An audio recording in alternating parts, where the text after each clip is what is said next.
So this is the first data ethics. We're calling it Rage Data Analysis Podcast because there's a lot to be enraged about today. Quarantines, lockdowns, disease, and stuff being shared on social media. We're recording the podcast, by the way, so we'll be posting this after the call. Our topic today is risk communications and research ethics at a time of pandemics. So our host today will be crew. So we have Carlo, Nick, and myself. So call me Dominic today because there's another Doc Ligot in the house. So he's actually my brother, Dr. Jason Ligot, International Health Communications Specialist, and he's also director at Organic Intelligence, which is a behavioral change company. Okay, so maybe before we get to the discussion, just a little bit about us. So Data Ethics PH, we're a volunteer group. We got started just last year, around November. Our objectives are really discuss the most pressing ethical issues in data today. And even at that time, we had an idea that it would probably center around three areas: privacy, security, ownership, AI, and liabilities. So I think what we're going to talk about today will touch a little bit on liabilities from analytics or research ethics. We also are aiming towards ethics framework for governments, private sector, and individuals. In fact, towards the end of today's podcast, we'll be sending around a link. The big question actually that's facing us right now is, as with any other profession, whether the medical profession, the legal profession, analytics profession needs a code of conduct. And if we're not careful, and that's what we're going to be talking about today, we risk getting this new field regulated prematurely, and that's going to be tough.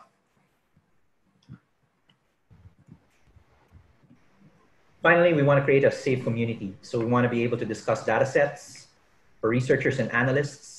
Our focus is on social impact. So we want to build that ethical data repository. In fact, if some of you aren't part of the Slack group yet, we'll be sending around the link. So we formed a Slack community back in November, and it's grown since. So although it's gotten quite quiet since the COVID-19 came out, but we want to be able to get the community up and running again. Okay, so just a background on the host. So I'm Dominic Ligot. I'm also the founder of a company called Zeralytics. It's a social impact data analytics company. And I'm also part of the Analytics Association of the Philippines. With me is Carlo Almendral. He's a founder of an AI startup, 06. And Nick Tobia. I know Nick from way back. His work centers around human rights, justice, reform. And recently, we've been collaborating on social impact initiatives in Zeralytics as well. Give you an idea of how we view data ethics. And I say this with a little reluctance because ethics can be such a gray area. It's not necessarily a legal framework. It's not necessarily a moral framework, although it could touch on it. Idea is behind data ethics is, are we using data for the benefit of society? Or the other way around, how do we prevent data from being misused or data from harming people? So at the moment, there's a lot of attention on data privacy and security. And I think that would probably be the starting point for many people getting to data ethics. But one of the first things we established, even back in November, is that data ethics is beyond privacy. It also involves ownership of your data. So whenever you're on social media, it's the easiest thing. Your information is getting mined. Or whenever you submit your information to service providers, whether knowingly or unknowingly, who owns that data? That's a big question that we really hope to resolve. Another area is in AI, misuse of AI for discriminatory purposes. And I think a little bit here, you can add a little bit of the misuse of research as well. Research can be used to harm people. And we want to look into that deeper. And finally, at the highest, I would say, level of data ethics is the concept of liability. So when algorithms start harming people on their own without any human input, who would be liable? You know, that's really a very abstract concept. I think the easiest example here is self-driving cars running over people. Who do you know? You know, who do you sue? And related to that is the concept of data-driven justice, or little by little, our lives are now being ruled by data sets. So whether you're applying for a credit card or applying for a school loan or applying to be part of a community, your information is being used whether to decide whether you qualify. If you're on Google search or Facebook and Twitter, your past searches are being used to curate what you see. And now we're at an era where human beings are no longer in control of what they see in front of them. And I think that that'll touch a little bit on later the concept of risk communications. So Dr. Jason Ligot will talk about that, and will dovetail to my explanation later of some of what I've seen are the recent potential abuses. I say potential because I don't think any of it was intentional, but I think now that we're seeing it in rapid succession, I thought it was high time we had a discussion about this. And I think a lot of you are probably thinking the same way. Like, we organized this podcast literally in the last 24 hours, and the fact that we've got quite a showing means that this is a very timely topic. So on the opposite end of the spectrum is also the concept of what we'd like to coin data poverty. So all of these other issues you see in front of you, these are problems when you have too much data or data is being misused. But particularly in the Philippines and some emerging economies, you also have the concept of there's not enough data to use. And that can also lead to a violation of your rights. Or if your information got deleted or if your information got corrupted, it will prevent you from enjoying the benefits of society. So I don't think there's enough discourse on that concept. And I think we're feeling it now with this epidemic. Little by little, data is trickling out. But at the start of this COVID epidemic, there wasn't really enough information to help people understand it. And then now we're going from a period where there's not enough information, and now there's a lot of information and potentially disinformation or misinformation because of inadvertent analyses being done by people. Now, on social impact, just about a month ago, in February 17, we had our Bangsamoro Data Challenge. So this was held in the Development Academy of the Philippines. The idea here was there was some open data sets from the Bangsamoro region, and we held basically a month-long hackathon. We had 8 finalists, and we awarded 3 groups. And the idea here was there's a big opportunity for data professionals, whether you're a data analyst, researcher, data scientist, data engineer, to bring your skills to the table and help with building society. So this was a great exercise for us. We hope to do more of this in the future. So there was a lot of ideas. We had about 16 entries, and even the top 8 finalists were really good. Everything from education to disaster resiliency to road networks to livelihood. It's amazing that most of the people who participated in this contest didn't even come from the Bangsamoro region. And I think we have some of the winners on the audience. Hey, Bash. But the point we wanted to make is there's a lot of information out there. And again, part of data poverty is it's not being used properly. So that's one area that we really hope to make an impact in. And I think we were off to a good start. And this is the 2 mantras we have. And it could be more, data rights or human rights. So we are now definitely in the 4th industrial revolution. And what's happening in COVID-19 is as much a data problem as it is a health problem. And I think that's one indicator. Anywhere you look, there's a data angle to it. That's the best sign that you're now in the 4th industrial revolution. So your rights related to data are definitely human rights. At the same time, all problems faced by society are in one way or another a data problem. And we're gonna see a lot of that today. Okay, so I wanna briefly introduce our guest panelists. Actually, I know him very well, but for the rest of you who don't, Dr. Jason Ligot is an international health communications specialist. He's a director at Organic Intelligence. So Dr. Ligot's background is basically a fusion of public health communications and I think, medicine. So he is a legit medical doctor. He's been involved in health promotion, mental health, tobacco control, non-communicable diseases, newborn health, violence, injury prevention, and environmental health. He has a background in psychology and medicine, and has contributed or edited scientific articles related to health promotion, literacy, and communication. So he's for me, one of the people I look up to, especially when it comes to communications.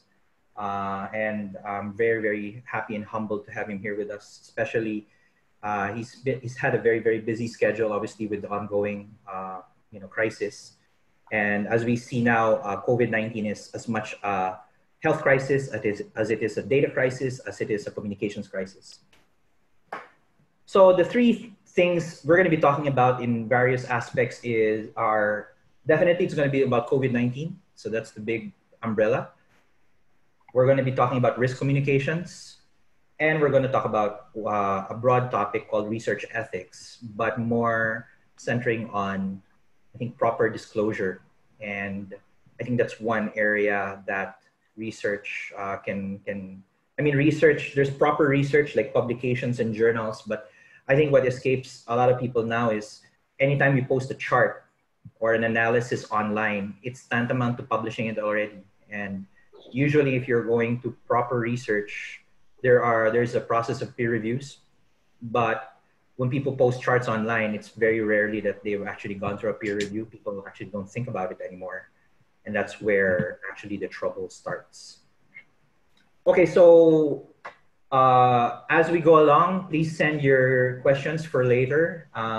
You can chat Nick Tabia privately, send him your questions, and then later we'll be moderating the Q&A, all right? Okay, so without further ado, can I turn this over to Dr. Jason Ligot? Are you online? So you can now share your screen.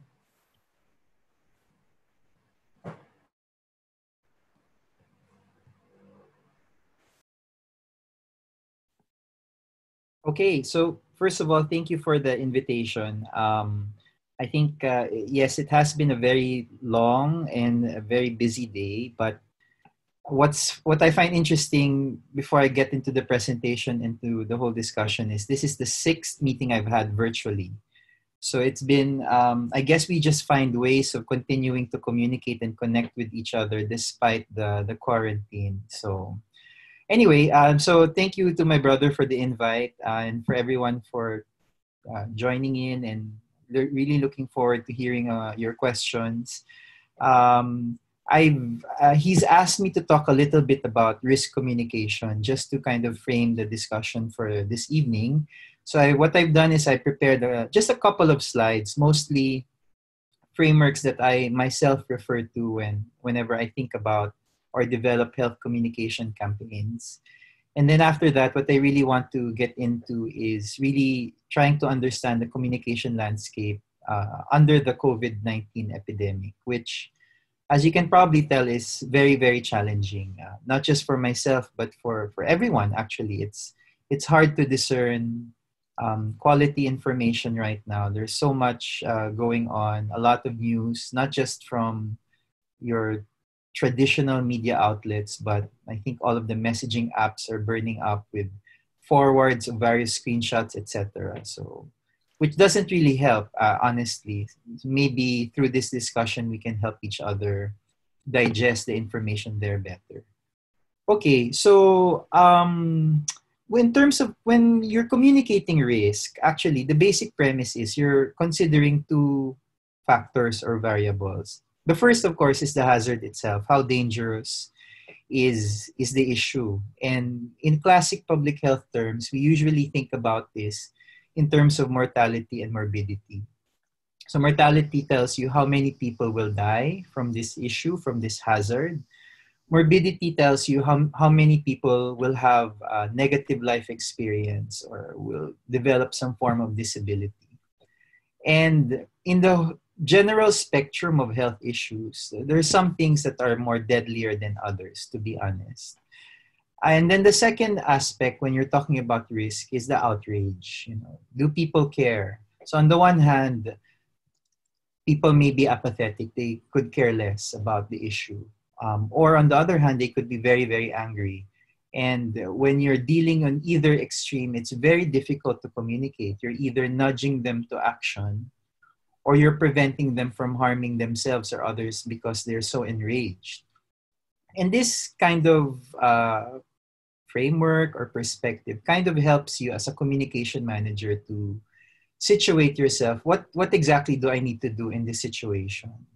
So, for example, a lot of the work that I've been doing is in the issue of mental health. And it's only recently where a lot of people have been made more aware or conscious about the importance of mental health, not only in their daily lives, but in the lives of communities, in the lives of corporations, offices, because of its impact on productivity, and really the lives of countries. But before, it was very, very difficult to get people, policymakers, the general public to pay attention. So a lot of that, but we know that, for example, something like depression is actually the second largest cause of disability worldwide, and yet people hardly pay attention to it. There's no resources nor commitment from government. So in that respect, the hazard is very high, but the outrage is low. So a lot of the messaging you have to do is about precautionary advocacy, making people understand why this is important, why this is an issue that you should pay more attention to in terms of your daily life or in terms of programs and resources from government. On the other hand, if the issue or if the hazard is low, but then a lot of people are panicking about it, a lot of people are feeling very emotional about it, then you have to manage the outrage. And where we go into COVID is the hazard is actually high, and then the outrage is also high. So that's where you go into crisis communication. So I guess what I'm trying to say is, for communication professionals like myself, these two variables are what we try to manage whenever we think about communication interventions. Now, let's talk a little bit about communication itself. And I think a lot of people have this notion that as long as you put a message out there, something will happen. But the science behind it actually says that there is a hierarchy of communication effects. In the first instance, you only deal with more cognitive effects, levels of awareness or knowledge. And a lot of the public health communication, unfortunately, just dwells in this area. We want you to know and understand something. But in order for you to move somebody to action or actually change behavior, you have to also hit them at a more affective or emotional level. Yeah, they have to prefer an option. They have to be convinced that this is something that they want to do. And then at the end of it, there has to be a call to action. So I know this is very technical and theoretical, and in practice, it's not as if we go through these steps before we come up with a message or an intervention. But I like to refer back to this diagram from time to time, just to remind me how hard your communication intervention has to work for it to actually result in behavior change.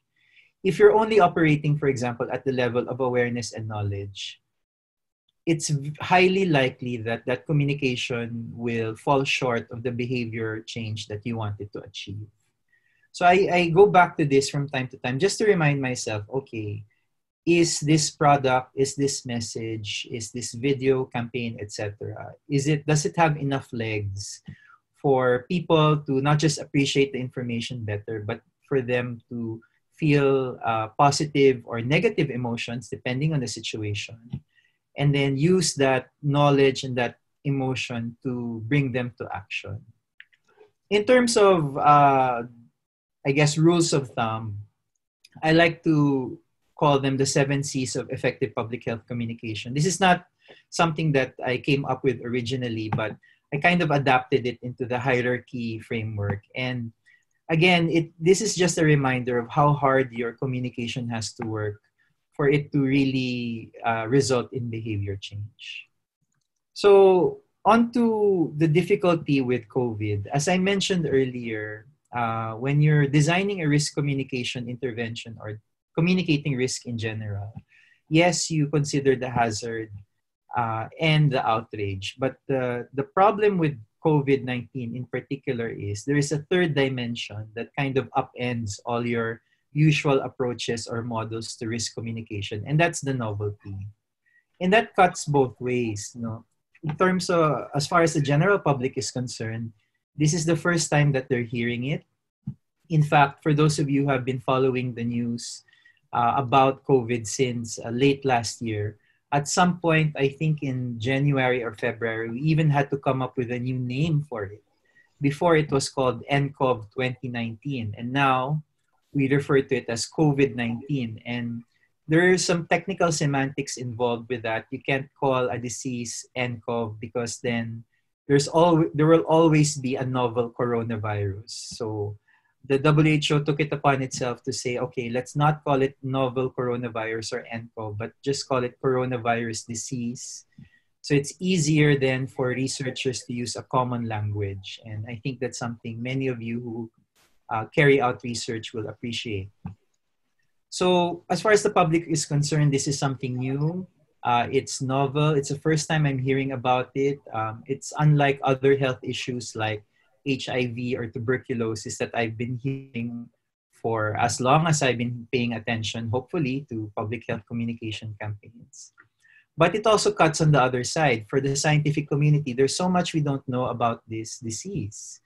The pace that the knowledge and evidence has been generated is actually very fast. But having said that, even today, there's still so many questions about modes of transmission, symptomatology, pathophysiology, etc.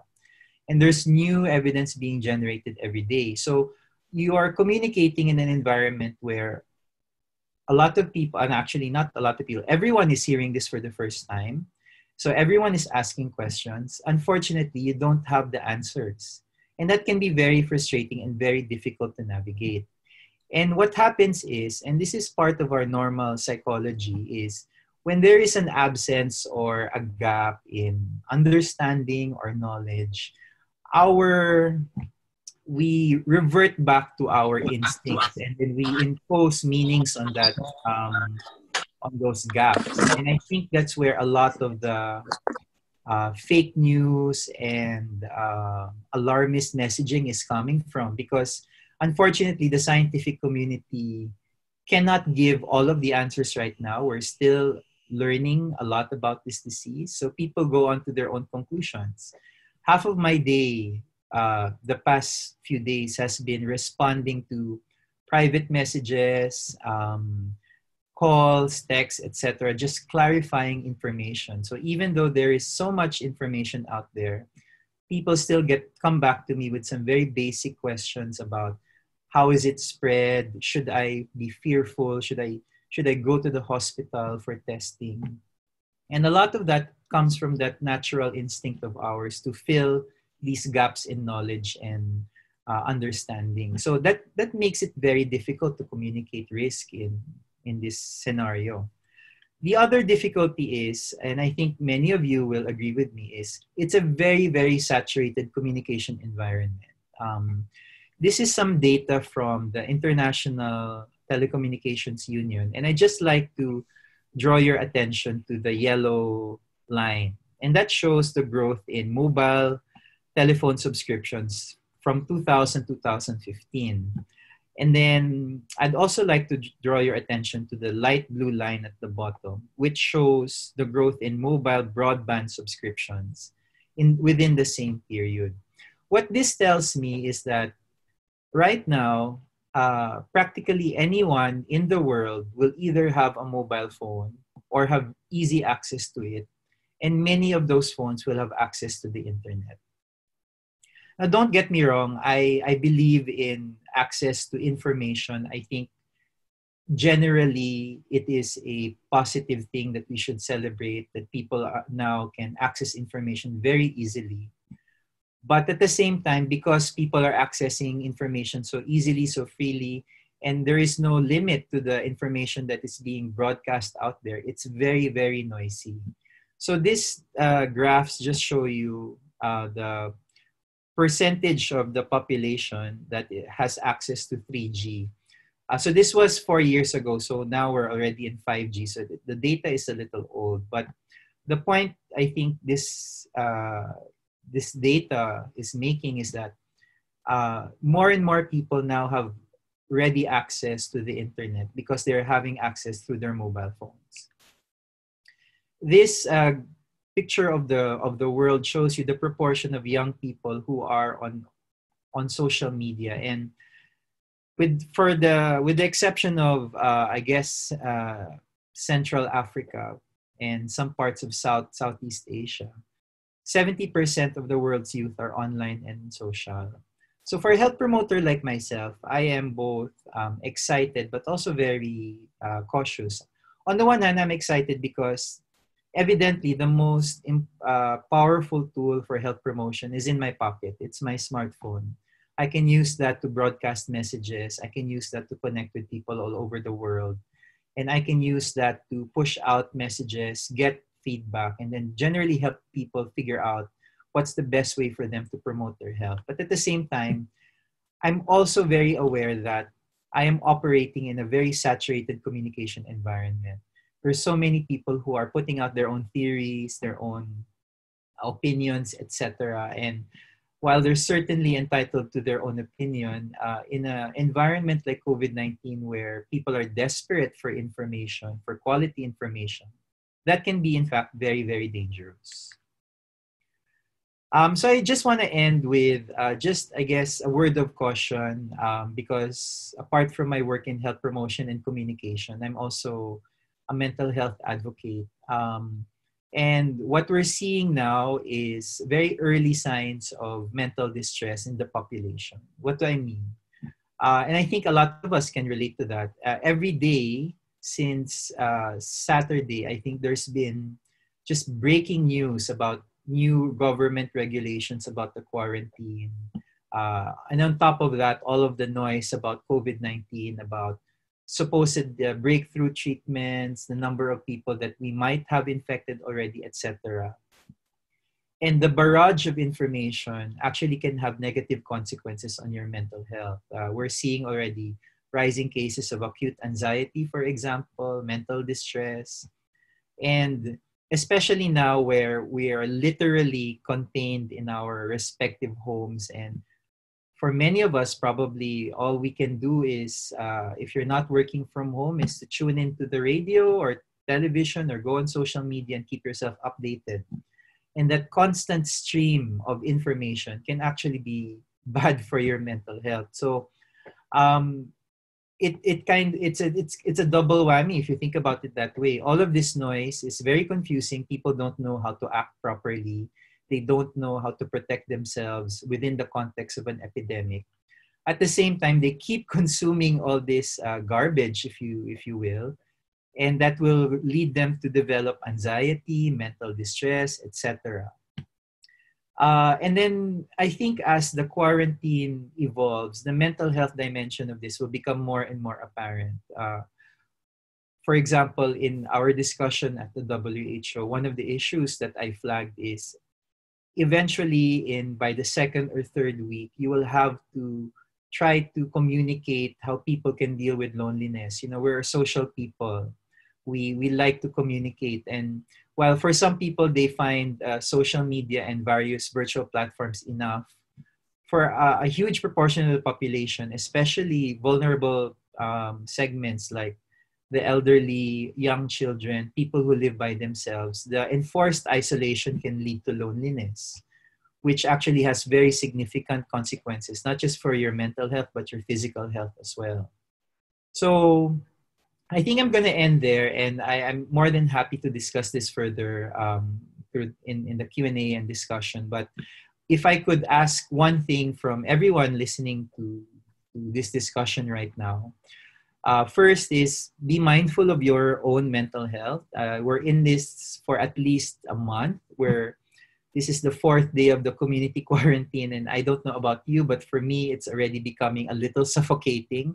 So you can just imagine how it will be next week and the week after that. Second, check up on your friends, check up on your family, find ways of keeping connected with each other.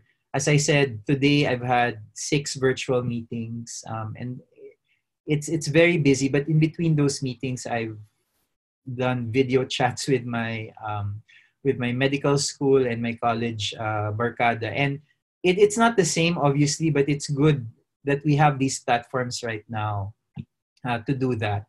So yeah, so be mindful of your mental health also, and uh, it I guess from the public health perspective, unfortunately, an epidemic like this, it will get worse before it gets better. But let me quickly follow that up um, with the, I mean, for those of you for all of you who are in data practice, it follows a curve. So the main message is, yes, it will get worse. You will see a lot of cases, but all epidemics, eventually they peter out. Eventually, enough of the population is exposed, and then the virus has nowhere else to go, and then it will peter out. So a month seems like a very long time, but actually we're already at the 4th day, and just keep that in perspective that this too shall end. There is some poetry, I think, in the notion that we will, hopefully anyway, government will lift the quarantine after Easter. So for those of you who are religious, you might find some meaning in that. But for me, I that's how I kind of keep myself grounded also. Yes, this is an extraordinary event in our lives, but at the same time, over time, things do get better, as they always do when it comes to epidemics anyway. Hopefully sooner than later. So I hope that made sense, and I'm gonna stop there, and I'll turn it over now back to the moderators for the discussion. Thank you. All right. Thank you, Dr. Ligot. And Oh, and you can just call me Ace. I know this is a little informal, and this is really my Doc Ligots, meaning my older brother's space and his gig. So at least for now, he is the only Doc Ligot in the room. You can just call me Ace. Thank you. okay.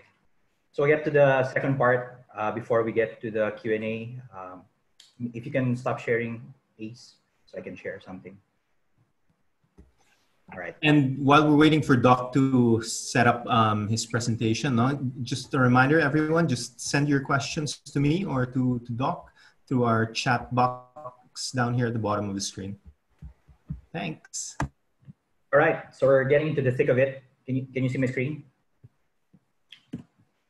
Okay. So we'll talk about research ethics now. So just to jump off from A's or Dr. A's discussion, the main angle that I'd like to take the second half of the webinar is the concept of health crisis communications. Right now, we generally have 3 main parties, barring all of the agencies that are involved. So obviously, we have the government, the primary agent that we turn to in terms of government health information. We also have the media. They have a role to play in terms of disseminating information, and then we have the public. And this is a good view of kind of the ecosystem we have, and everyone kind of plays within this space. You're either more connected to the media, more connected to the public health sector, or more on the public. However, for the vast majority of us on the call, I think we don't necessarily fall into these 3 buckets, because data people can have a very different effect on the way this communication occurs. I would say when I say data people, I'm referring to anyone working with data, whether you're a data scientist, a researcher, a data engineer, data analyst, anyone with a spreadsheet or a Python notebook. It's very tempting to actually be doing analysis, because speaking from experience, data poverty, right? We haven't had an epidemic in a long time where you had a lot of data suddenly, and it can be very good, especially during a lockdown, to start playing with some data sets. On the other hand, we also are in an environment where, as Ace mentioned, we are probably on social media, we're probably on a video con, we're probably on various chats. In fact, that was the big aha moment for me when the lockdown occurred, you had 10,000 chats to manage. Everyone's on, a Viber or a Telegram or, a Google Meet or a Zoom. And there's just so many channels now for information to get cascaded. And I think going back to the role of data people, we also have a second unique trait, which is we have the ability to ingest information and come up with insights. Whether those insights are legitimate or not, that's the big question. Because if you combine those two factors, the fact that you can digest information and you can publish that online, you could have either a good or a bad effect on this communication cycle. So the concept of civil society comes to mind. Civil society, technically, you're still part of the public, but you've, in a way, taken a more active role. So everyone who's, and this can span a very broad definition, whether you're part of an organization or an association, you're an activist, you're an influencer, you are part of civil society. And I think data people have a big responsibility being part of civil society, because anything you post can become the source of news or misinformation. It can incite fear or hope, much more than what media alone or the public alone could do, or even in this case, speaking for the Philippines, even the government. One of the biggest challenges we have right now is the government is just so swamped dealing with the epidemic, and the big challenge is getting the right information out there. I think no one will disagree with that. So I want to start with this concept of civil society. And I'll use myself as an example. So here are some tweets that I've been tweeting. And now that we're talking about research ethics or data ethics, I've had a very long and hard look at what role have I been playing in society. Obviously, people follow me. A lot of people say they value my opinion. Have I been responsible with that ability or with that influence? So on the left was a recent tweet I did. I just looked at some Google searches, right? Nothing better to do. Correlated that with DOH cases. It looks interesting. On the one hand, yes, interesting insight. Toilet paper started to trend before the DOH cases came out. Whether that's a spurious correlation or not, who knows? But then think about it from the perspective of the uninitiated public. And they see some guy, some Dominic Ligot tweet that, hey, look, toilet paper starting to trend about a week before people start getting sick. And conclusions can be made, although I think, lucky that I didn't put any prediction on this chart. The right tweet, and by the way, these are all public domain, so hopefully no one gets hurt that I'm posting this. It's all in a podcast anyway. So Laszlo is a friend of mine. He works in digital marketing. So he did some digital social listening. And he said, hey, look, people are starting to talk about martial law during the curfew. And he posted a chart. So again, quite harmless maybe from his perspective, but martial law is such a loaded term. And again, you put yourselves in the seat of the uninitiated public. What kind of insights do you think they would start to form if a Laszlo Lim, who's actually quite popular in the digital marketing world. I don't know if Laszlo's on the call. Sorry to put you on the spot, man, but talking about martial law at a time like this, I guess we're just lucky his tweet didn't trend. Yeah, but that you get the point. But I think these are probably kind of the bottom of the barrel when we're talking about this. I have a few more examples. Maybe it'll become apparent of exactly what kind of problem, which I'm now considering myself part of, honestly, do we have here? Because all of this was done probably in good faith. I don't think anyone wanted to misinform. Maybe a little bit of, social media vibes at play. You want to post something that the people want to retweet. So there's a little bit of that happening. But we're playing with data and information, and the context can be lost if we're not careful. Here's another one, quite public. This came in February, shortly after the first case came out. And I don't know this person personally, but if I'm going to unpack what he did, so he claims to have posted a model for NCOV, which was 100% accurate. But if you have a closer look at how he did it, he quoted a GMA news article that mentioned the number that he happened to predict. and look at it at face value, that kind of looks very credible. People will see that and say, wow, this guy must be onto something. And you have the media backing him.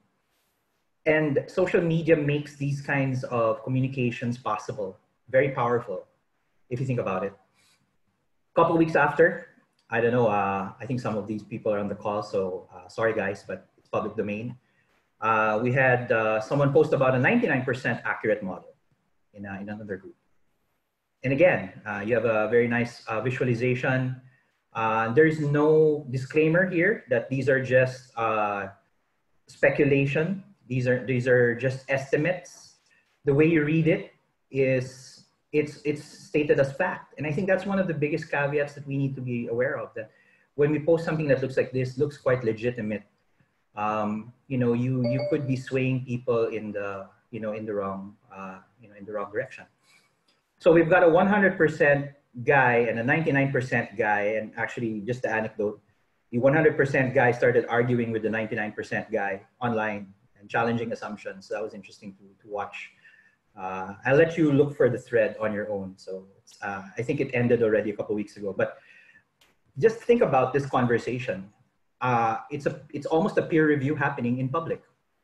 And maybe the context is lost to 99% or 100% of the crowd. But these kinds of conversations could be misinterpreted when read by the public. You know, that's a big risk if you think about it, right? Gets better. So let's talk about the concept of context versus curve fitting, because in data science and data analytics, curve fitting is one of the most powerful tools. We use this for forecasting. But the problem I think we're seeing now is there's a lot of these curves being fit without the context. And again, I'm speaking as a non-epidemiologist, as a public health practitioner. I know how these tools are used, but I couldn't presume to know the full extent of the context we're talking about. So specifically when it comes to epidemic models, I just did a quick survey. A lot of the posts seem to center around three main categories or charts. There's a lot of posts that post an exponential curve, and I think this from the literature, again, speaking as a non-health practitioner, if you read a lot of the research, diseases do follow an exponential growth curve at the start, because first you have a long period of nothing and then suddenly everyone's sick, and that causes alarm. There's also the concept of what I think Ace was referring to. Diseases often climb fast and they peter out. So when you look at all of the past epidemics, when you look at the full extent of them, they end up forming a sigmoid or an S curve, because after the exponential is done, it flattens out. The virus ends up having no one else to infect. And I think between the exponential and the sigmoid, there's a very, very big difference in how forecasts can be made. And I think that's important to note. If you get closer to epidemiology, there's actually the compartmental models, like the SIR model. And I think, again, speaking as a non-epidemiologist, I think most of the proper literature fall into this category. So it's not just about fitting curves. You want to understand, what are these curves? Are these the curves of people who are infected, people who have recovered, people who have actually died? So these three things can be very, very different results. And if you approach them from a pure mathematical perspective, that's, I think, where the problem could result. And I think the elephants in the room are going to follow shortly after this. So just keep these in mind: exponential, sigmoidal, and compartmental. One of the most, I think, recent examples of this was from Dr. Legara, who I also kind of had a conversation with online. They made a big splash, posting that, hey, look, after about 14 days, we could have almost 25,000 cases, and it was purely based on an exponential model. And while at that time it garnered a lot of retweets and tweets, and from a very, very high level, the math checks out. Yes, the exponential curve does match the trend. But we have to understand that the disease is at its very, very early stages in the Philippines. You know, we're only detecting the cases now. We're not even testing everyone yet.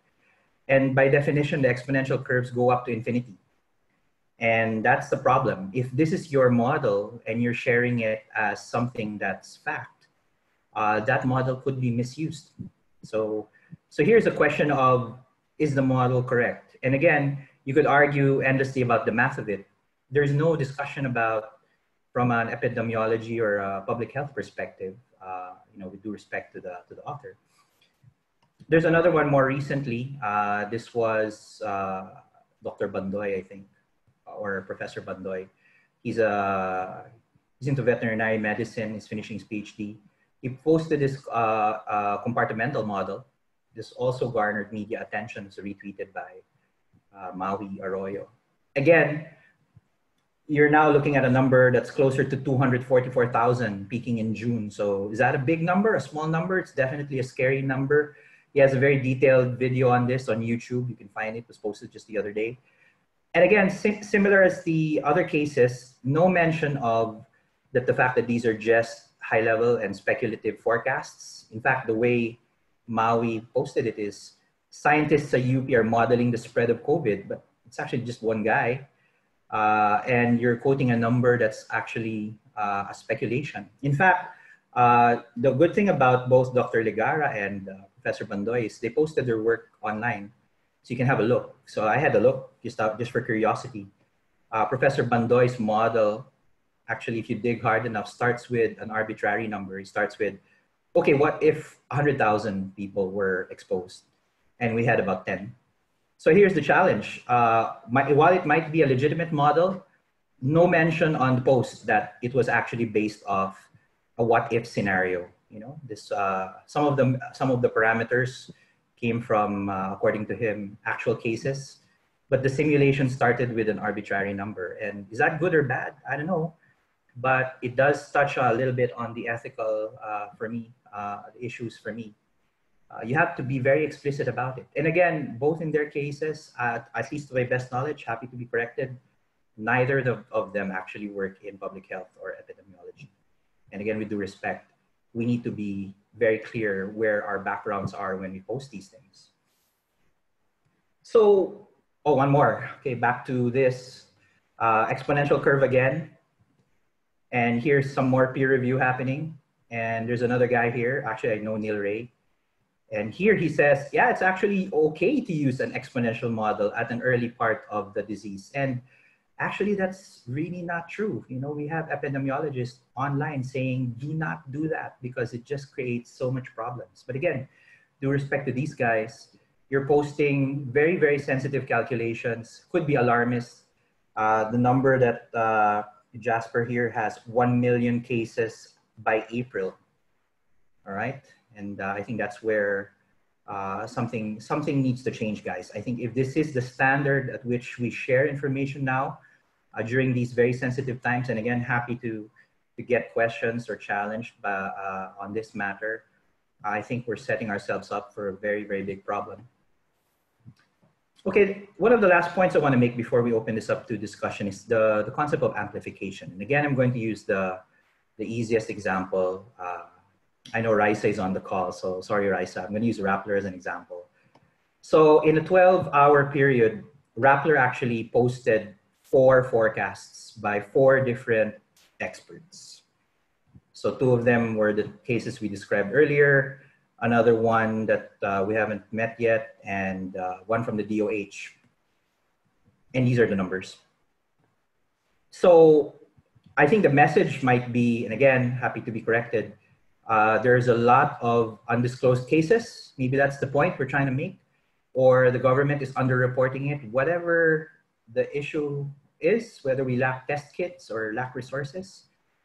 But all we've done here, and this happened within a 24-hour period. So I think Erica's came first, and then UP Professor, and then Bandoy, and then the DOH number, 75,000. Put yourselves again in the shoes of the public. You see this. All you've done is actually destroy any credibility from expert forecasts. What's the real number now? Is it 75, 75, 244, 26? And again, to the uninitiated, it's not out of the imagination. this might be sparking panic already. In fact, it has. No, if you look at social media, there's a lot of people worrying they're nuts over these numbers. So that I think this is where I believe we need to bring it back to some sort of an ethical framework. And I think my brother brought up a communications framework. I think as data practitioners, it's high time we start considering that the actions we do in public, if left unchecked, could harm people. And I'm trying not to be alarmist on my own. I've started policing my own activities online. We have to be extra careful now at what we do. If we must share information, if you can't do it privately, if you must share it publicly, label it properly, guys. One of the best examples I've seen of this is there's actually many guidelines out there, but I'm probably going to use one of the best ones. Let me just share that screen. I think it's better if you actually saw it in reality. So the American Statistical Association has these guidelines for the practice of statistics, and let me just share that very quickly.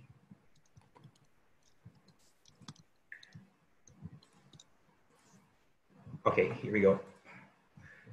So you can go to amstat.org. So and again, this was drafted with statisticians in mind, and again, that's another one of those data science things. Not everyone in data science is a statistician, but there's a lot of statistical tools being used in data science. One of the best ways I've seen it worded is this section of integrity of data and methods. You can see this. It says here, the ethical statistician, or in this case, the ethical data practitioner, acknowledges statistical and substantive methods made in the execution of any analysis, and also acknowledges any missing data mechanisms or possible sources of error, identifies who is responsible for the work or who it would be apparent, reports the sources. So it's about documentation. And again, maybe the original context of this was like proper research or proper published work. And that's all well and good. But now we're in the fourth industrial revolution. The moment you put something out on Twitter or Facebook, you've effectively published it out there. And of course, you can always delete it, but that wouldn't mitigate the fact that a lot of people have already read it. I think it's also aggravated if you happen to be somebody of high reputation, somebody with a large following. You now have to be very careful what you put out there, just like any influencer, quote unquote, right? Okay, I want to end with, I think we're getting close to, we're at 9 o'clock, and sorry for that, but we still have time to extend and have questions. So this was Dr. Ligara's work, which she has kindly made available online. So this is the upward sloping curve. There is one sentence here that I would like to call out. And again, she may not have meant it this way. This concept of we're not the ones talking here, it's the math and the data. It's the data that speaks for itself. It's the math that speaks for itself. And I think I want to be the first to say, let's stop saying this. Data does not speak. Humans do. And when you put something in front of the public domain and wash your hands off something, and again, that might have been unintentional, you are creating a lot of interesting moral issues now. And as I leave, I want to focus on just the forecast. So this was the forecast that I think Erica featured on Rappler. It's basically the next 15 days after the other day when it was published. So this was the curve. It's a logarithmic chart, so it's really hard to interpret if you're a layman. But look at it this way. So this was the data, like, okay, in 14 days, there will be 25,000 cases. And I think that this was the source of the Rappler headline, if you like just reading headlines. So models looks good, fits really well. What if somebody just said, okay, if I want to know not end of March, what about end of April? I add another 30 days to this model and what happens? Okay, doesn't look much different, just a longer line, but if you're not careful, That's a very big logarithmic number right there. And in fact, if you see what the forecast says, it says by the end of April, the number of COVID cases we have in the Philippines is almost equal to the population of India. Very simplistic model, very dangerous. Again, they might not have intended it, but this code is out there. Anyone can use it. And it has her name on it. So let's be careful about that. You are quoting yourself and putting out code that anyone can use. I think the least you could do is say, one, don't use it this way. It can only be used this way. And this is a speculative calculation and should not be considered as official health advisory. Or even better, maybe don't even share it at all. You know, just do it within a small circle and maybe you do everyone a favor, right? So I think that's a good way to kind of end the discussion and let's see the Q&A. Okay, so thank you very much.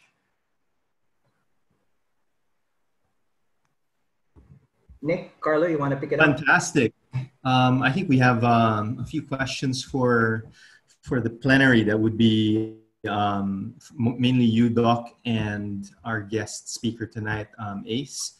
But Carlo, Alvendral, go ahead and you can just chime in anytime you wanna answer also, no? And I'll be giving my 2 cents worth. So I get to share my screen first. I put all the questions on slides. So just give me a second. If you have any other questions to add. By the way, shout out to Jasper. Sorry, pare, I used your post. I wonder if Mr. 100% is here, you know. But yeah, let's have a discussion.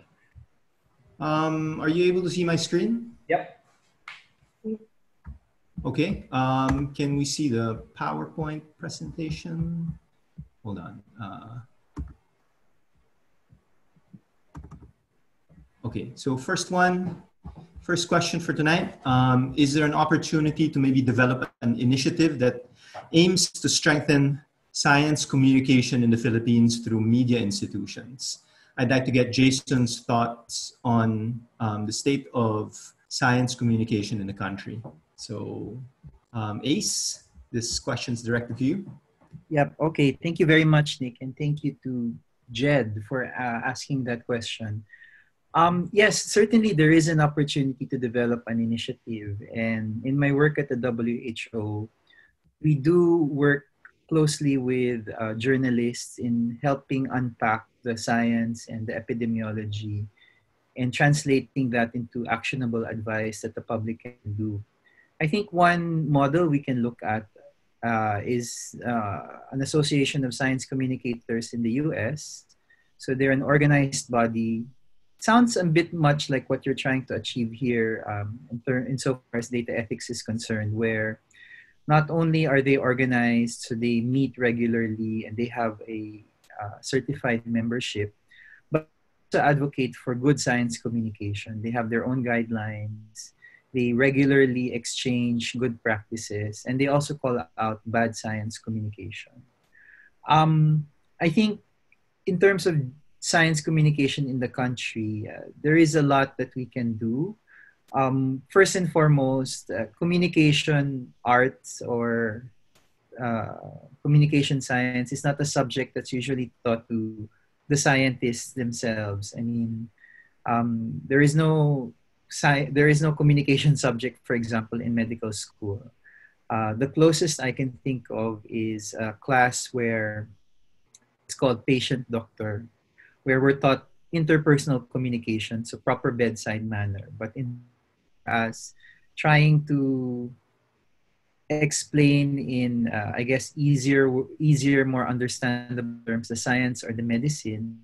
That's something that the really good ones, it's more out of a talent or a knack for good communication rather than something that's really taught and honed through medical education. I can't speak for the other science disciplines because I don't know what their curriculum looks like, but I would assume that it's probably similar, and the curriculum focuses a lot on methodology, on understanding scientific fact, but insofar as communicating it, I don't think that's standard practice. So yes, I think there's definitely a lot of opportunity there. As far as our journalists are concerned, I my I don't want to paint a broad brush. Obviously, I think journalism is a profession. So they do study how to become journalists, how to become responsible journalists. Um, but I think what people need to also appreciate is, in terms of general media literacy, is that when media articles are published, it is published from a certain perspective or a filter. So if you want to be astute in terms to consume and appreciate all of the information published out there by media, understand that media also has an agenda. Whether or not that agenda aligns with yours, that's something you have to figure out. And the only way to do that is to consume. My advice has always been for people who want to improve their media literacy is to consume a wide variety of media. If you are like me and part of my job entails having to read a lot of not just journal articles but also a lot of media articles, over time you do get a sense of certain slants or perspectives, and that's par for the course. I don't think there's anything wrong with that necessarily, but you have to understand that when media puts out an article, there's an agenda behind that. Usually the agenda is just to tell the truth, but to be honest, it's also a commercial business. They need to get people to, especially now where they're competing with not just each other, but with vloggers, pedestrian journalists, are putting out their own content. There is also a commercial motive in making sure that your article has enough eyeballs, has enough clicks, etc. So I think that might help you navigate a little better the media landscape out there. I think that's a really great point, Ace, no? That there's an agenda behind media. Of course, I know a lot of them are trying to adhere to journalistic ethics also, but it's true that you look at different sources, you'll see different slants. And one thing that we brought up in earlier meetups for dataethics.ph now was the idea that everything is political as long as human beings are involved. And there's this attempt to, well, at least in the past few years now, with people becoming very cognizant of data as being this new currency. Slowly, people have been looking to it as some sort of objective reality. You can look at numbers, and that too can be free of any politics. And perhaps in a different era, previous one, it would have been maybe we rely on science, we rely on media also, at least the older outfits, and at least assign some sort of objectivity to the way that they communicate. But now from your point, it sounds like maybe we have to get used to some sort of politics. Everyone communicating must have some perspective, some slant. Maybe we won't use the word politics all the time if that makes some people uncomfortable, but definitely the slant is clear in a lot of people's work. Can I also add something, Nick? Yes, go ahead. Just became very obvious. There's a very similar dynamic happening in both the science field and the journalism field that's brought about by the Fourth Industrial Revolution is the rise of for lack of a better term, citizen practitioners.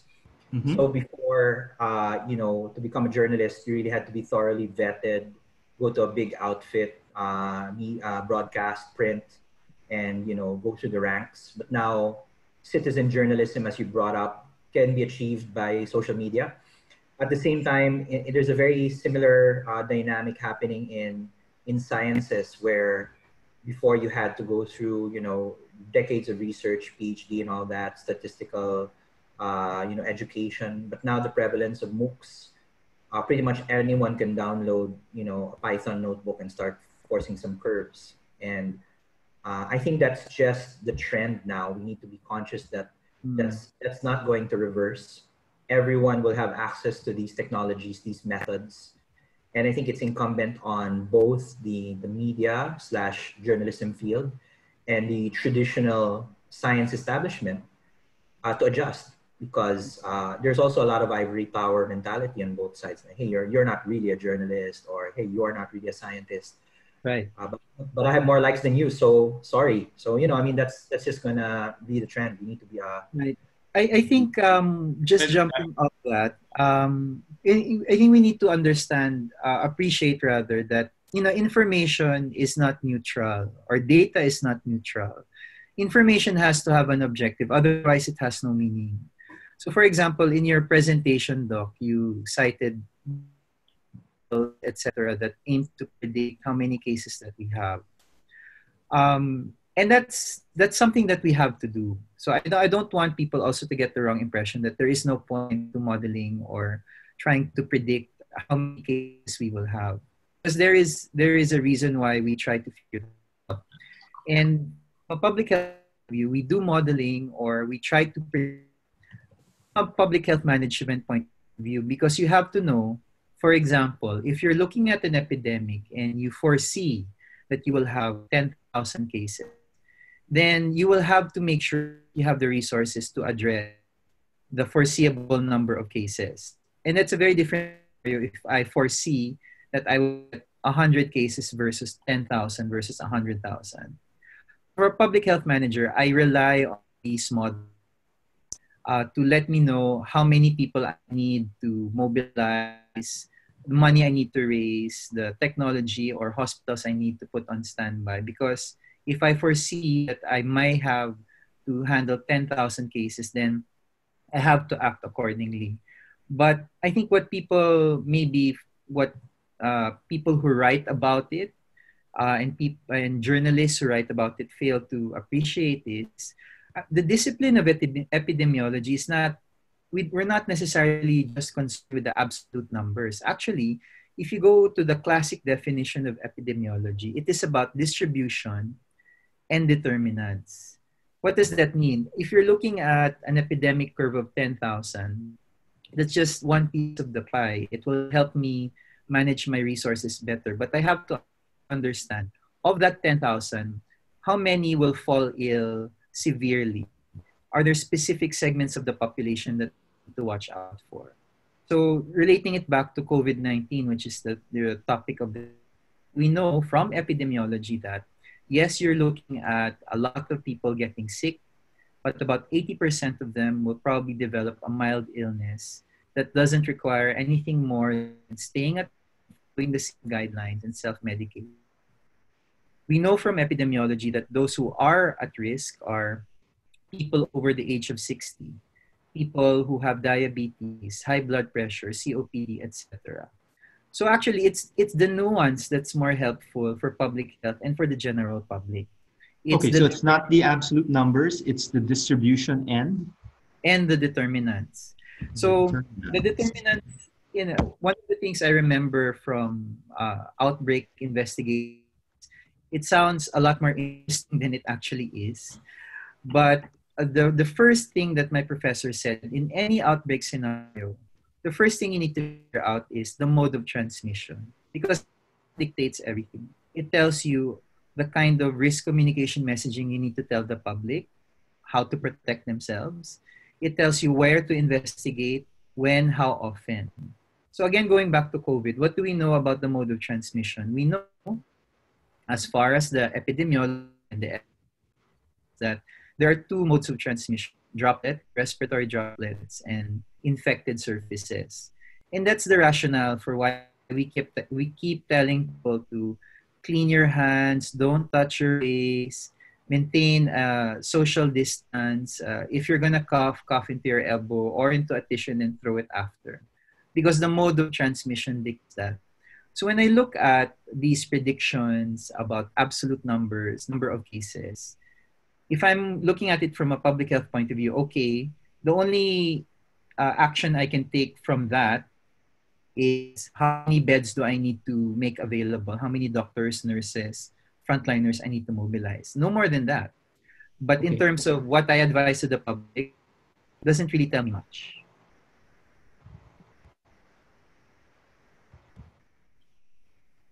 Okay. Sorry. Ace, let's move on. Go ahead, Nick. So, let's let's dive into Nikki's question. When is it ideal to translate technical terms, example, intubated, and is it effective in getting the end results? I ask is coming from high-end recovery. A lot of messages were thrown out, but there are only a few who understood due to the terms used. Do you see a lot of this in explanations for COVID-19 right now? And do you think that the terminologies or the jargon that they put into pop news, pop articles about the pandemic are helpful? Right. That's a great question. The rule of thumb when designing risk communication message is number one, is it factual? Number two, is it truthful? And number three, is it helpful?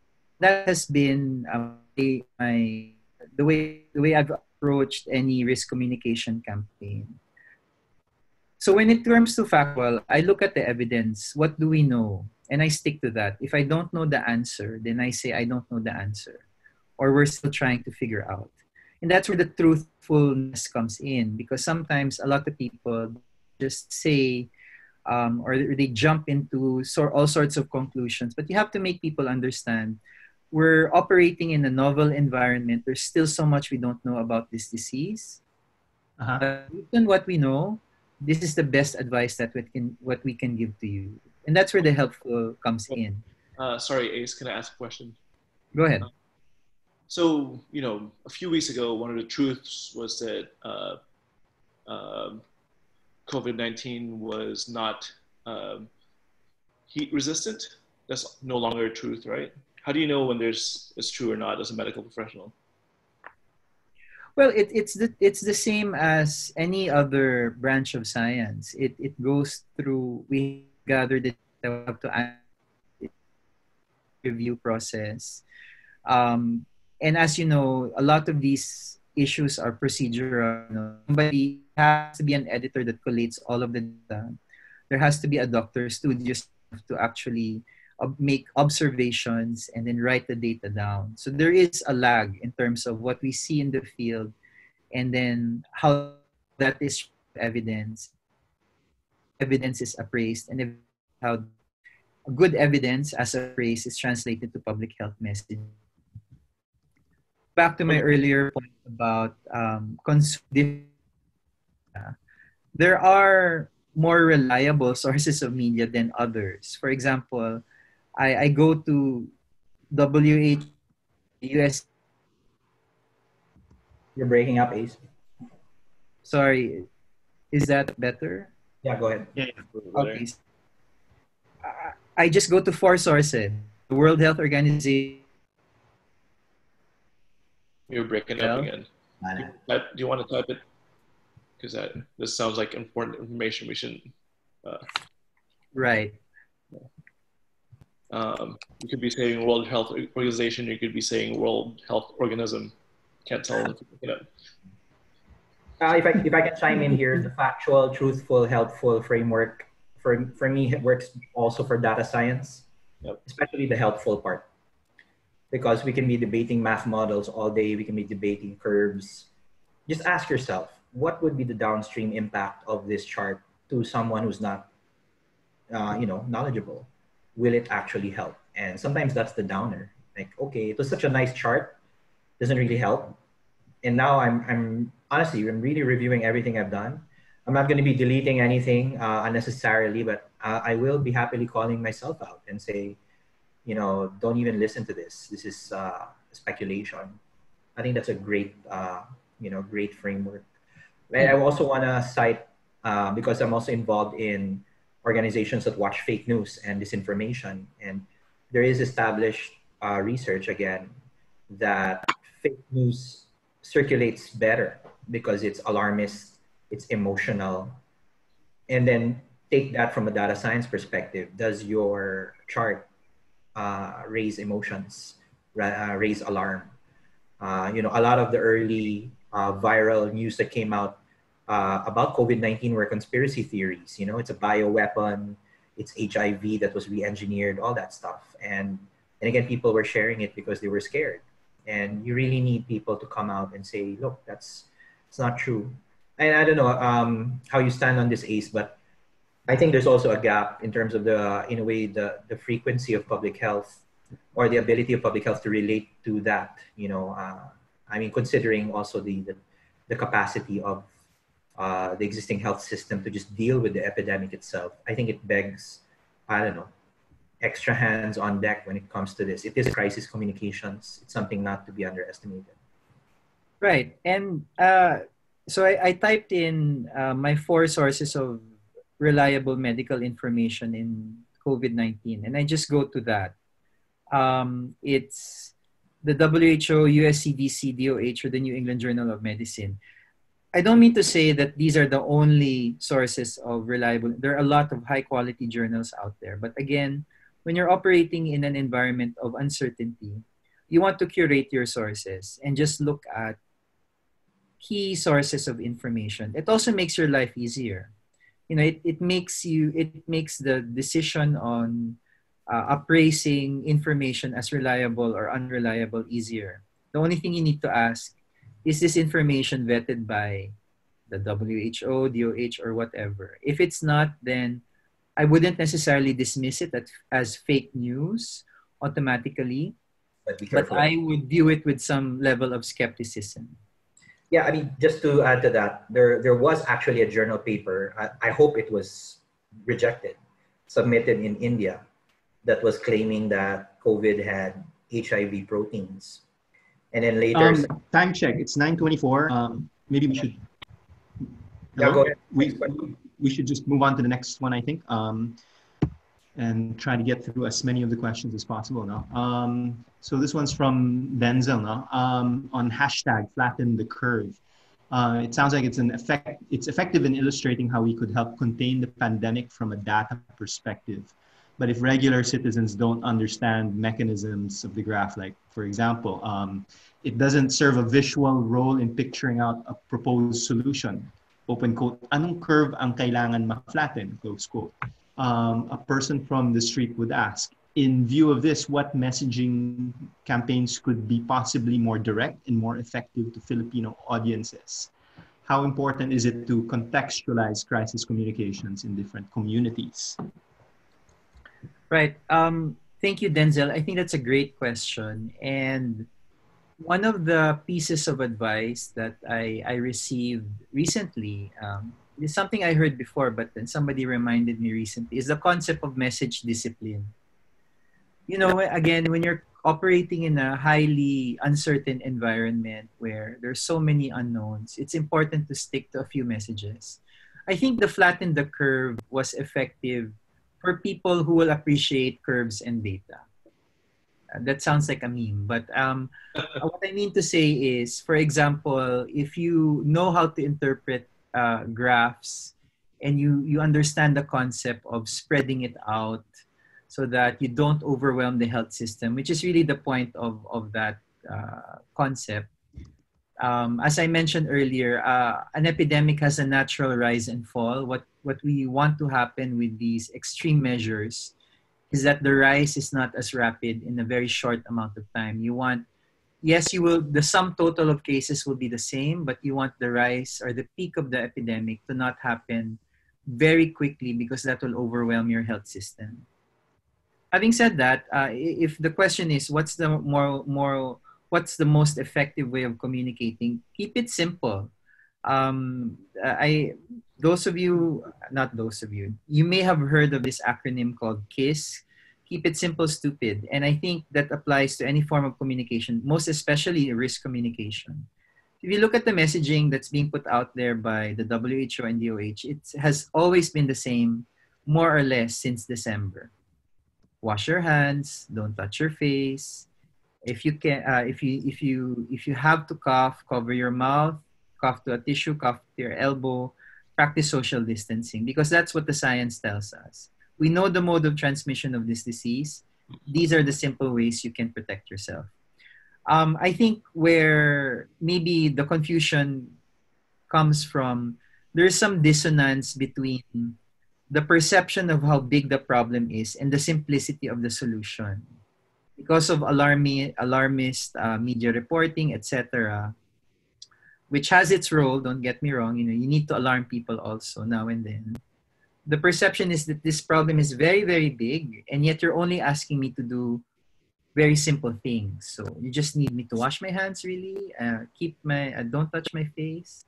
So that's where I think people get confused. Ito lang ba talaga kailangan ko gawin? Actually, yes. But unfortunately, the epidemic has reached pandemic proportions, and now we see how extreme public health measures we have to take. Everyone is now forced to stay at home. So anyway, I still go back to my rule of thumb. If you're gonna put out any messaging, is it factual, is it truthful, and is it helpful? Flatten the curve may be helpful for some, but it's not helpful for all. So you don't see DOH and the messaging and flatten the curve. Can I? So go ahead, Carlo. Yeah. So I think for one thing, it's 9:28. This is kind of interesting because we don't have to pay for a venue. We don't have to make sure everyone gets home. I'm okay with keeping this conversation going until whenever.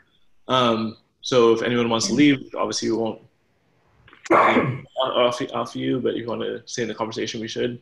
But I want to make a couple of points, right? I think this is a really important time in data science, especially in the Philippines. As somebody who just came to the Philippines as a data scientist, right? Because this is a good time to get people interested in data science. But you can't make data science the only answer to everything, right? So it's really important that we keep these conversations going about this being a good data science exercise, but not the right exercise for the situation. And I think if we have that caveat, like Doc said, sorry, the elder Doc Ligot, I'm assuming you're older, Doc. Elderly? Elder. We're the same age, so I can't be elderly. Can I just direct everyone to the chat before people forget? We're actually crowdsourcing a data ethics framework with the AAP. So there's a survey being circulated. Yeah, we are affiliated with the AAP. So I'm a co-founder of the AAP. Although data ethics is a separate volunteer organization, we work very closely with AAP on this. And AAP actually has, I would say, a groundbreaking framework in terms of defining analytics roles. So we're coming with, a requisite ethical framework as well. And again, we can borrow from, say, the statistics frameworks, maybe rules by doctors and lawyers and any other profession. But I think it's high time we started policing our practice, guys, or otherwise some other people will do it for us. Okay, Doc, let's move on. No? How much time do you want to give this? We're at 9:31. We'll be recording it anyway, and I'm sure this won't be the last podcast, so maybe two more. And 2 more questions, okay. Nikki, perhaps we can give the floor to someone else first. Jed has a question for everyone. When does encouraging hypervigilance turn sinister, like inciting panic? Where is the line between being very cautious and being alarmist?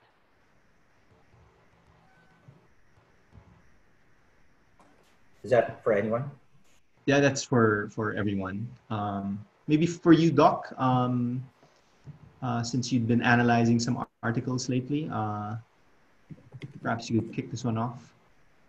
Where do we draw the line between vigilance? I don't think you should draw the line about being vigilant. I think it has to be nuanced. It's probably what we're getting from today's takeaways. Epidemics are not simple things, but solutions can be asymmetric. As A said, simple things can matter a lot, and maybe that's also one of the things we need to adjust to. Do as you're told. In a quarantine, stop bucking the trend or stop trying to be belligerent because it helps everyone if you do that. But at the same time, you also shouldn't surrender your ability to question things. And I think this has another nuance when you see people putting out forecasts and people who have authority or supposed authority. I would say, to generalize, people are afraid to challenge that. And I got some messages just now that, hey, Doc, what you just did in the podcast, I don't think I could have done that, but that's what science is all about, right? You need to validate it, you need to review it, challenge it. And to their credit, that's why the authors put their work out there to be challenged. I think that's good. Okay, fine. You can have people challenge it and check it. But I think there's also a fine line about, should it really be in the public domain where people could misconstrue it? Maybe that's the nuance we need to bring to the picture about all this. Maybe there's something that should change in the public domain, Doc, no? Like maybe if you put yourself out there, it should also be open to a slugfest and people can openly challenge it. And I still feel that there's a lot of hesitation when people see authoritative people release forecasts or projections like this. And because we don't know the math, we don't know the formulas behind it. And the phrase that you've pointed out in your presentation, the one that we should stop using, which is let the data speak for itself. Or I think those are the elements that make it very difficult to make it a debate in public. And it's understandable, even in a podcast like this, where it's sort of public, we do have an audience of about 100 people now. I still feel that there's some apprehension to really point out who these people are, what their articles are about, and to your credit, Doc, I can see that you tried to give a very balanced view also of, for example, they made their Jupyter notebooks available also. We can test their formulas. You could look into their own code. So yeah, I think generally we don't have that atmosphere of debating things out in the open. Wait, I think this is why academia came up with a peer review process, right? Because everyone was starting to publish all of their work as rule, right? Mm-hmm. And then they got into the same phase actually of everyone calling each other out. But I think this is a healthy process in all of this, right? But just know that if you're putting something into public domain, you're going to get criticized. That's just part of it, right? So whether you're putting a video or a song or publication out, you're putting it out there to get criticized. And I think the problem, if I could summarize real quick, the problem that we all have with Dr. Ligara and Dr. Chris's publication was that they didn't put that caveat on there as if it was like an expiration. They put it as, this is actually what the numbers say. This is what's going to happen, right? Uh-huh. If I could try to address that question also. First of all, that's a great question. I'm really happy with the quality of the questions in the discussion tonight. I think you have to look at it from two lenses. The first is, of course, what's the objective of, put it bluntly, sowing panic? If the objective of sowing panic is just to cause panic for panic's sake and to cause anarchy, obviously that's sinister. There's no question. There's no point in that kind of panic. So what's the objective first and foremost of riling people up? So what's the objective, right? Second is, from a communication science point of view, I think you have to also calibrate the power of your own communication. What do I mean? For example, there have been a lot of questions and discussions about the criteria of the Department of Health for testing. Why are we not testing more people? Why are we insisting on just testing people with travel history, exposure to a COVID case, etc.? Shouldn't we be testing everyone, especially if there are cases that might be asymptomatic, which is true. You may have the virus, but you may not have the disease. Therefore, you don't have any symptoms. So if I am talking to an audience of 10, it doesn't really matter if I make those 10 people panic. I mean, of course, I would make my life miserable for those 10 people. But in the broader sense of society and, the impact that it will have, it probably will have very minimal, if any, impact. But the moment government says you have to be worried, you have to stay at home, you have to do this and that, the power of that communication is very powerful. It's not a very eloquent way of saying it, but what I'm saying is the government says, yes, you should be vigilant.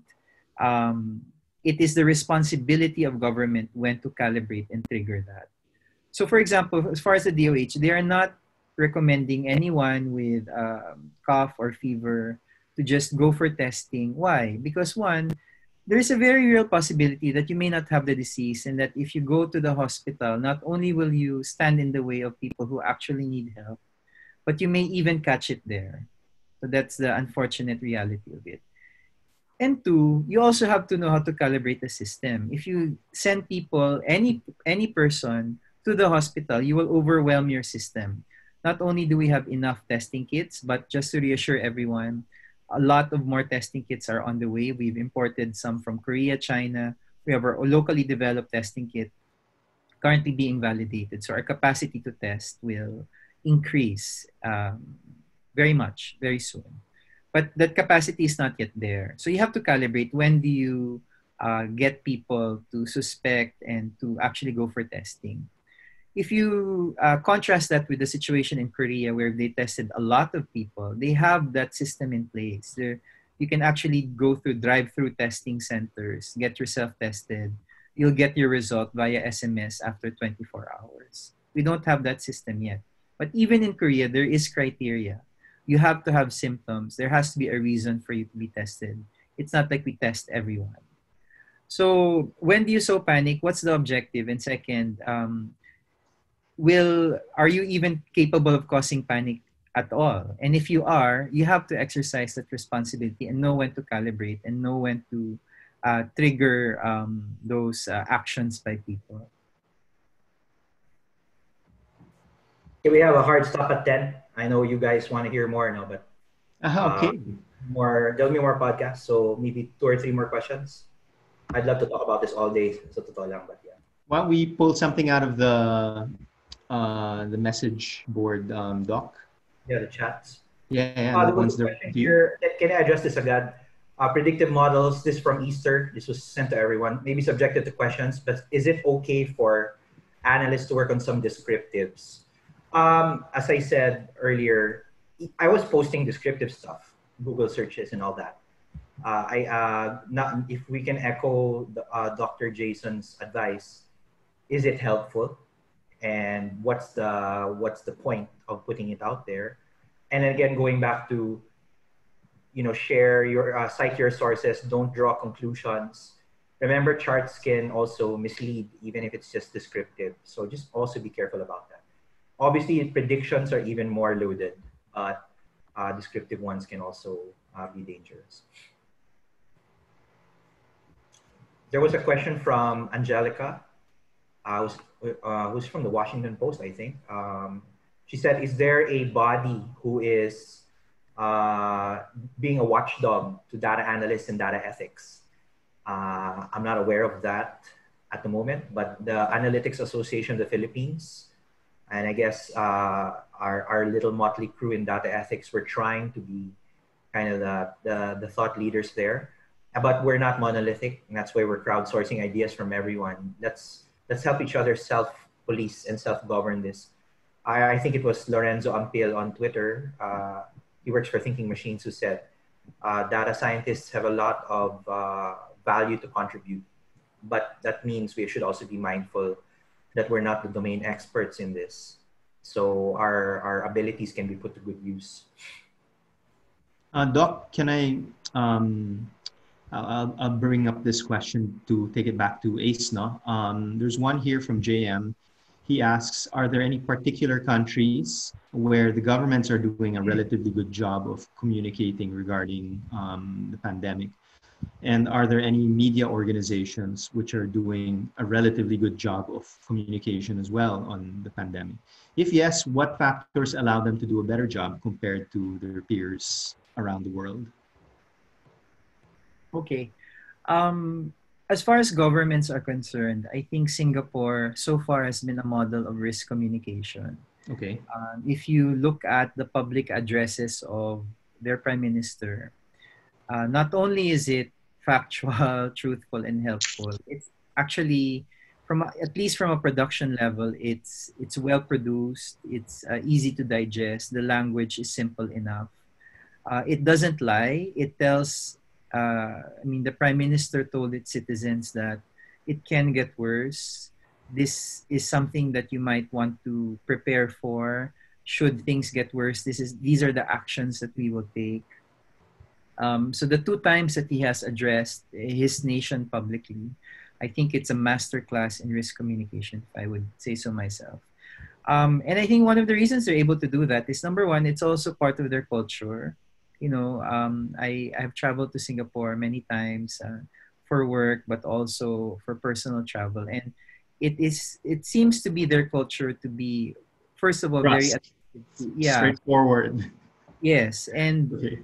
they believe that government will work for them. So uh, in a similar interview I did last week, I was asked about something similar, and I said, you know, communication does not occur in a vacuum. There is context to communicate. Okay.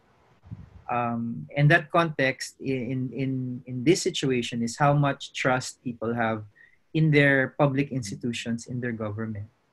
So if they trust their government and the government delivers on that trust, it facilitates the communication. But if the trust is not there, and government, for one reason or another, is also unable to deliver on its promise, then that makes it even more difficult to communicate the risk and for people to believe you. In terms of media organizations, I can't really point one particular media organization, whether here or abroad. I I go back to my earlier point. Insofar as scientific evidence is concerned, I only rely on those four sources. For media articles, and some people may have a strong opinion on this or otherwise, but generally, I trust the opinion of The Economist or the New York Times. I find that their editorial, not to say that they haven't had editorial breaches in the past, especially the Times, but generally speaking, their articles are well researched, the opinions and perspectives are well considered. In the Philippines, I don't follow one particular media organization. I kind of treat them all equally, and I just consume what I see, and I try to read from different sources and make sense from that.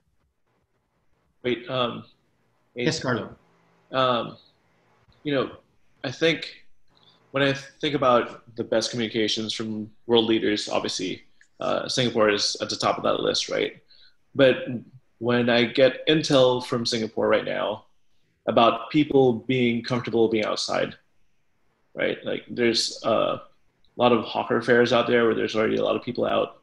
Like it seems like, and this is from several sources that I have, um, it seems like people have kind of downplayed the risk because the communication was so good. What's the postmodern analysis on that, right? Like, where do you think the happy medium is between like being super scary about it versus explaining it to the nth degree that it's normalized? Well, I think it's up to government to calibrate its communication. And if Singapore has determined that as of now they don't need to agitate its population, then I will trust that judgment. And I think if the effect is that you don't feel as concerned, then maybe you shouldn't really feel that concerned in Singapore. But that's in Singapore. That's not here or elsewhere. The situation obviously in Singapore is very different. Number one, they're a city state. That alone makes it relatively easier to manage public affairs. Second, they're also a very rich country. There's a very interesting interview I listened to earlier of their foreign minister. And because of their significant financial resources, they have built up the capacity to respond to these epidemics, these crises, much better than other countries. They have enough hospitals, enough supplies, enough of everything. So, you know, if I'm the government communicator, I take all of that into account, and I know maybe I shouldn't unnecessarily agitate the population because I know I have the means to take care of them. That doesn't, well, that throws a little shade, I guess, to other governments. And I'm not going to single anyone out, including our own, but I'll leave you to draw your conclusions. But it really is the responsibility of government communicators to make that call, that calibration. Doc, is there something else in your...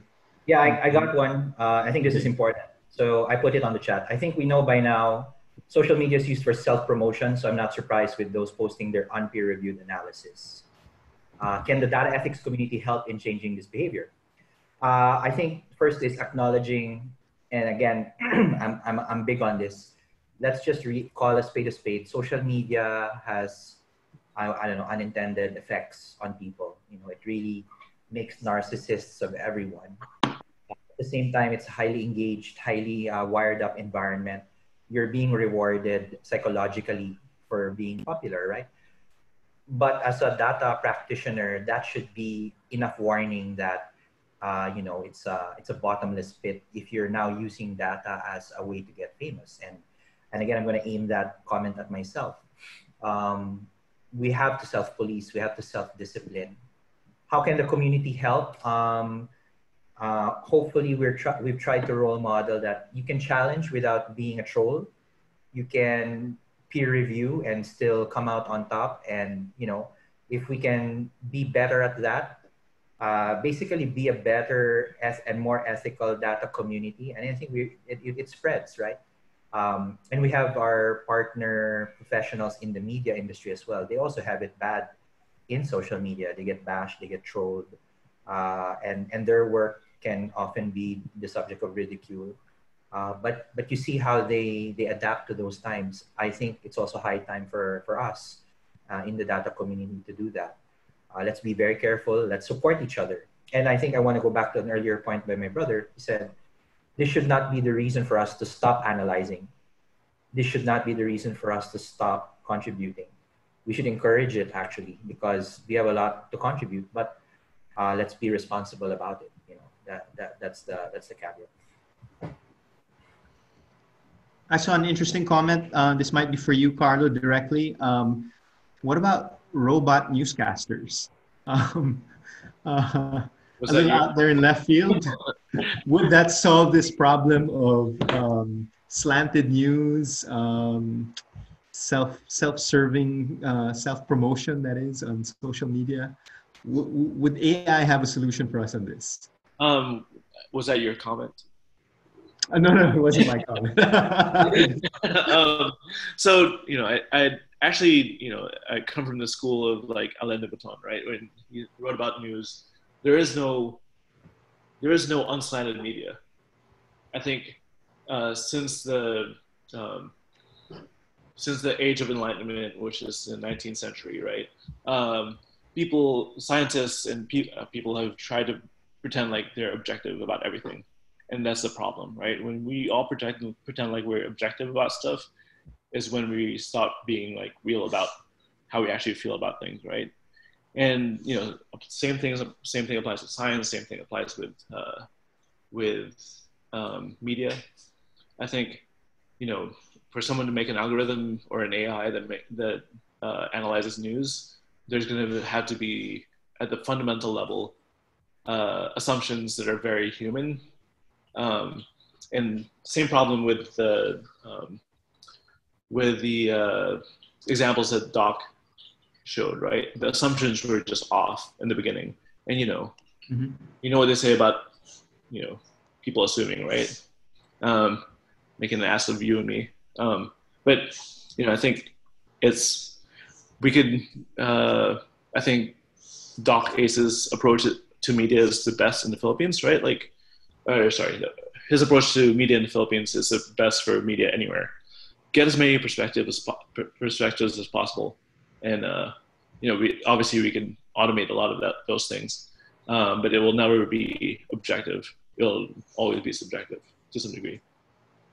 So that means for everyone, you got to read Manila Times on top of whatever else you're reading. Yes, read it. And then judge for yourself. Bargo from UP Diliman, it has always been a problem with technical people, this on the chat, communicating their findings to the general public. And especially with the rise of social media, the temptation to be an influencer is strong. What would you suggest to add to the curriculum? I think there's a lot that I think Doc Ace pointed this out, but I think there's a lot the science field can learn from the communications field, and actually vice versa. People who want to get into journalism, there's a lot they can also pick up from the scientific disciplines. So my suggestion, if I were to go to CHED and kind of mix it up, there is no aspect of science now that can avoid digital communications. And the more we understand that, the better. But having been exposed to academia myself, it can be a very polarizing shift, communicating within a university versus in public. You can easily get flat-footed, and possibly that might have happened already among some academics. When you publish something, you have to be ready for peer review, but it's a controlled process inside a university. Outside, it can be quite chaotic.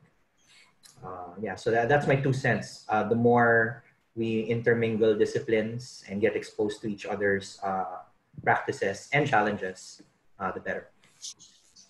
I got something for you, Doc. This is on your expertise on fake news. Carlo asked, how do you remove the effect of fake news from the raw data so it does not skew the curve? So I suppose skew the general observations. Do you have any insights on this? How fake reporting might be messing up our data sets or messing up general opinion about what's happening in this pandemic? Yeah, again, I was also asked something similar regarding deep fakes, which is another level of fake news altogether. There will come a point where it will be very difficult to detect fake news at face value from a layman's perspective. AI will actually take fake news to another level altogether, but it has to come back, I guess, to basics. Look at the intent. Fake news is often delivered with a political agenda, with an agenda to smear someone, sow dissent. So, and I guess the truthful, factful, and helpful framework, factual rather, and helpful framework works best in this case. Sometimes you don't know if it's true or not. Sometimes you don't know if it's actually factual. It seems to be well cited. But is it really helping you, or is it helping the public, or is it causing more dissent? Is it causing agitation? That's a clue. And I think the study of how fake news spreads, this is a new field for everyone. And I would like to add, I've been challenged by actually some colleagues in the media when I brought up some of the cases I brought up here. They said that mathematical estimates are not fake news, and I have to beg to disagree. If you put out some half-formed mathematics, and then you add a little bit of intent there, that's pretty much the definition of news. So let's be careful now. And then you have the added lens of people are afraid to challenge anything that has a math formula. That allows the fake news to spread even further. But what was the intent? And again, all due respect to, let's say, the examples, but I think the intent was actually pretty legit. The intent, if I'm not mistaken, was to point out cases might be underreported, and that means the health sector is unprepared. And if that was the point of raising all these forecasts, then okay, it can be helpful. But then the numbers are scary, so we now have to temper it on that lens. Are you now causing more panic by putting it out there? And it sometimes doesn't even help that you put the methodology; it actually worsens it. So that's a great framework, actually. Is it factual? Is it truthful? And is it helpful? Yeah. Okay. We got 3 minutes. Sorry. Go ahead, Carlo. Go ahead. There is a metric for this. There's like veracity of your data, right? How truthful is your data? And there's also, confidence intervals, right? But like when you think about it, and outside of this conversation we've had tonight, some of the most irresponsible use of data and most irresponsible use of media has been spreading survey data, right? So let's say it, SWS, Pulse Asia, Nielsen to some degree here, like they're pushing out agendas out there and making it mathematical, and then the media's not checking them on it. So, there are these so they're always saying like it's 95% confidence intervals, right? There's a big difference between 95% confidence intervals and like a 97, 99. But to the layman, 95% seems pretty goddamn sure, right? So let's be thoughtful of that, and let's not be afraid of calling each other out, because I think once we stop calling each other out, that's when a lot of fake news gets out there. Well, the 100% guy called out the 99% guy, so. Like I said, all the 1% has some fun, right? Was it the other way around? No, it was 100%. Shall we call it a day? Yeah. We'll complete all the questions. Thanks a lot, guys. 72 on the chat, and it's 10 o'clock in the evening in Manila, the height of the What lockdown. an incredible turnout, Doc. Yeah, this should be a radio show. Wait, so next week we're gonna have our next podcast, right? Yes. Yeah. Around surveillance. Yeah, artificial intelligence and surveillance. Please follow us on Facebook, Data Ethics PH. Go to our website, ethics.ph. We post all of the post meetup material there. And you'll also find a link to our Slack group on the website. And again, please help us fill up this data ethics framework with AAP. I think now's the time to bring the power back to the community. You tell us, let's tell each other what we should be watchful about. And if you're bored tonight, you're locked down like everyone else, and you want to talk to somebody, come to the Slack channel or keep the conversation going there. Yeah. Thanks, everyone. Thanks a lot, And Dr. thanks again to AIDS. Thank you. Thank you for the invitation. Stay safe, everyone. All right. Bye, everyone. Stay COVID-free. Bye.